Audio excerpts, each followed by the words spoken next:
Hi everybody, just finished having our very first planning meeting for our building design with committee members from the villages of Estero, from different facets of their planning committee. One being like turn lanes and overseeing different easements and pathways in and out of different properties, also landscaping and landscape architects, and then someone who's more specializing in the design and making sure that a community stays consistent, is consistently designed throughout, especially when it's being inserted inside of a, close to houses. So it's outside of the commercial realm and it's more in her realm. And then we had someone who's actually overseeing the meeting who made a little bit more of the, quarterbacking, decision-making, more of overseeing the different facets. And then we had someone that was a little bit more involved with the city planning itself, like sewer, access to electricity and easements, overlapping into some of the other guys' laps as well. But it didn't start out very well. Immediately, the woman who was kind of leading the meeting opened up, some of our plans, and we had the architects with us from South Florida Architects. We had Tim Keene, who is our civil engineer. He was there. Jeremy Carlson, our brother in Christ, was there to support me. So that was great to have him along. And so that's really who was present at the meeting. And again, it didn't start out real great.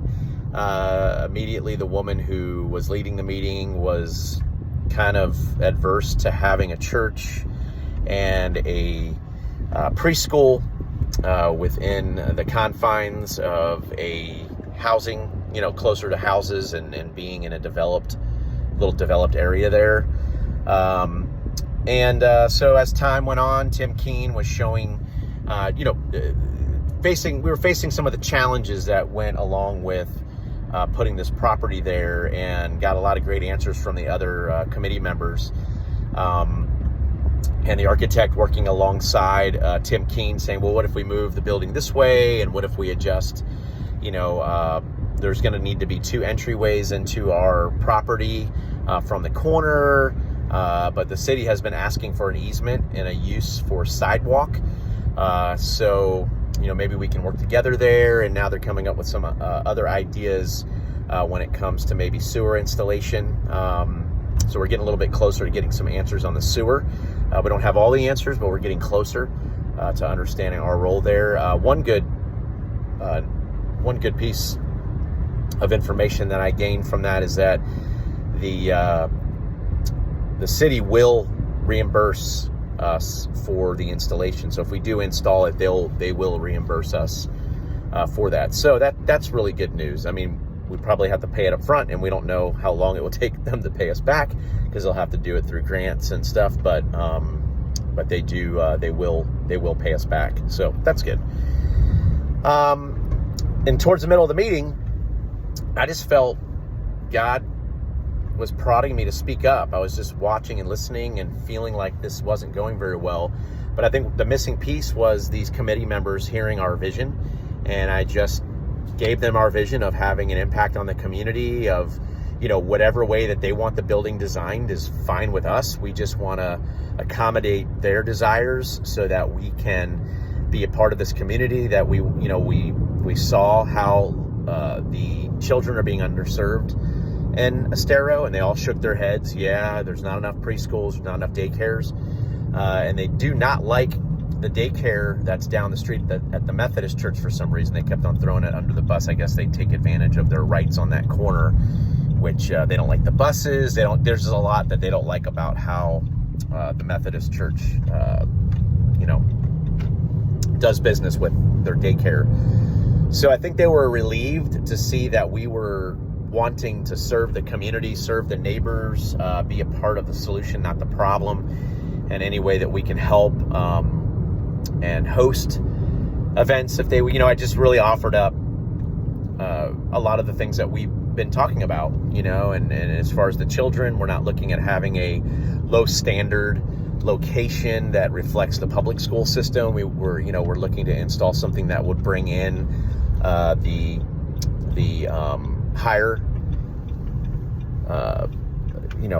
socioeconomic parents, that they would want to have their kids go to this location, which would encourage them to move closer, to possibly to in this area in the villages of Estero. So that being said, we had a short discussion afterwards. The architect is going to make a bunch of adjustments. The civil engineer is going to be working on a site development plan that reflects a little bit more of what we heard today, and we're going to request another meeting. Won't be the same people. This would be more of a public hearing, and we will, we're trying not to spend much more money on putting these plans together. So I think everyone kind of understands that.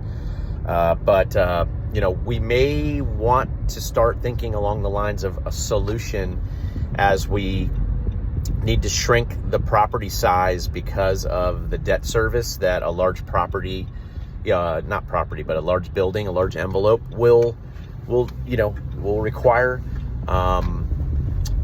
We also may want to look into shrinking the size of the, how many kids we're going to be able to serve as well. So there's two designations. One is a religious location, and the other one is a place of worship. Place of worship maxes out at 100.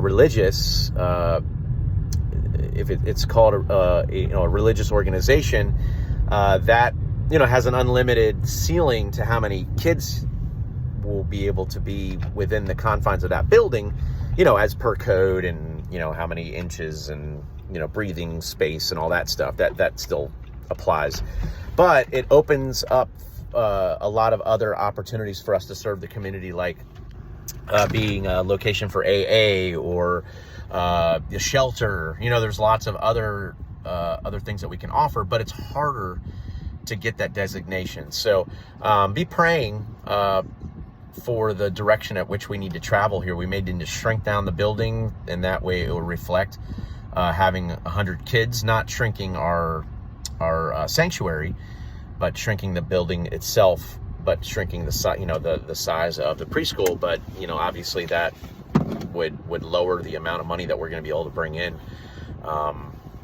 for through the preschool, or go for the little bit of the higher designation, a little bit harder to get, but it would give us a lot more leeway on what we'd like to do with the building as well. So anyway, hopefully this is helpful. I'm sure I left out a lot, but that's kind of the gist of how the meeting went today. And I'll be probably processing and shooting a couple emails out to Tim and Tim Keene, our civil engineer, and also to Brian, our architect. Just getting a little bit more of a narrow answer, for how we're moving forward here. But I think right now we're kind of going back to our offices, rethinking some things, and then we'll be coming back together to maybe, get some new drawings together. So anyway, love you guys, and I hope you have a great evening. See ya.